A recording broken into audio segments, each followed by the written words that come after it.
Hiriyaa dhugaa kan jedhamu eenyudha?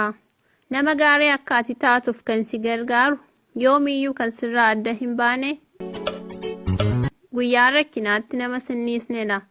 Macaafa fakkeenyaa 18:24 irratti hiriyaan obboleessarra caalu akka jiru dubbata. Hiriyaa dhugaa namni jedhamu nama akkanaadha. Hiriyaan akkanaa qoosaatti hin argamu. Nama hundumaatiin jaallatamuuf yaadda taanaan hiriyaa gadhee harkatti kufta. Kanaafuu hiriyaa dhugaa filachuu kan ati dandeessu akkamittidha? Kitaaba tokko irra isaa ilaalanii murteessuun gaarii miti.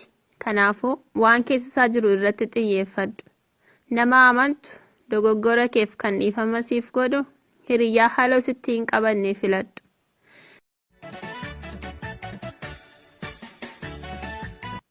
Hiriyaa dhugaa tokko qabaachuun hiriyoota sobaa hedduu qabaachuurra ni caala. Hiriyaa dhugaa argachuuf fageessitee yaadutu sirra jiraata. Bakka hin eegnetti hiriyaa argachuu ni dandeessa. Kanaafuu ilaalcha kee bal'isi.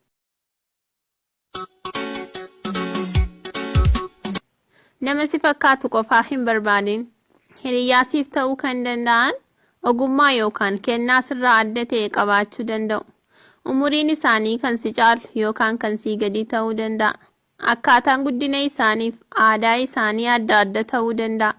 Kanaafuu filannoo kee bal'isi. Amala gaarii qabaachuu akka danda'an garuu hin dagatin. Sirraa gargaaramuu kan barbaadu, namoota birootti kan si hamatu yookaan waa'ee kee wanta hin taane kan odeessu si mudatee beekaa? Hiriyaan akkanaa yoo sitti hafe siif wayya. Kanaafuu hiriyaa hin taane irraa fagaadhu. Hiriyaa gadhee kan inni barbaadu bu'aa sirraa argachuu qofadha.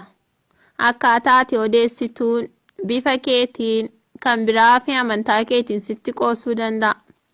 Hiriyaan dhugaa akkana hin godhu. Eenyummaa keetiin si jaallata. Kanaafuu hiriyaa cimaa filadhu. Cimaa gaafa jedhamu immoo barumsatti qofa jechuu miti. Waan amanu tokkotti dhaabbii jabaa qaba. Macaafa fakkeenyaa 27:17 irratti sibiilli sibiila akkuma harkisu hiriyaan dhugaa inni tokko isa waan inni tokko godhu irraa bara. Nama gaarii akka taatullee si gargaara. Hiriyaa akkanaa kanatti argattu akkamittidha? Namoonni yeroo hunda gara keetti akka dhufan eeguu hin qabdu. Ati ofii keetii namootatti siquuf tattaafadhu. Haasaa eegaluuf nama jalqabaa ta'i. Hafachu haasa'uun kee gaariidha. Garuu waa'ee kee qofa hin haasayin. Gaaffii gaafadhu. Achi booddee dhaggeeffadhu. Garaa keerraa dhaggeeffadhu. Agartee? Hiriyaa keef kennaa guddaa ati laattuuf yoo jiraate onnee keerraa dhaggeeffachuu keedha. Achii booda hojiitu si eeggata. Eeyyeen. Hiriyyummaan keessan akka guddatuuf hojiitu si eeggata. Kanaafuu ati hiriyaa keef amanamaa yookaan amanamtuu ta'i. Haaloo itti hin qabatin, guyyaa rakkinaatti bukkee isaatii hin dhibamin. Akkas gaafa gootu hiriyyummaan keessan ni daraara. Hiikii hiriyyummaa inni guddaa kanadha. Warra kaaniif of gararraatti yaadu. Jireenya kee keessatti namoota baay'ee waliin wal arguun kee hin oolu. Hiriyaa kee kan filatu garuu sidha. Kanaaf hiriyoota kee ogummaadhaan filadhu. Hiriyaa gaarii filadhu.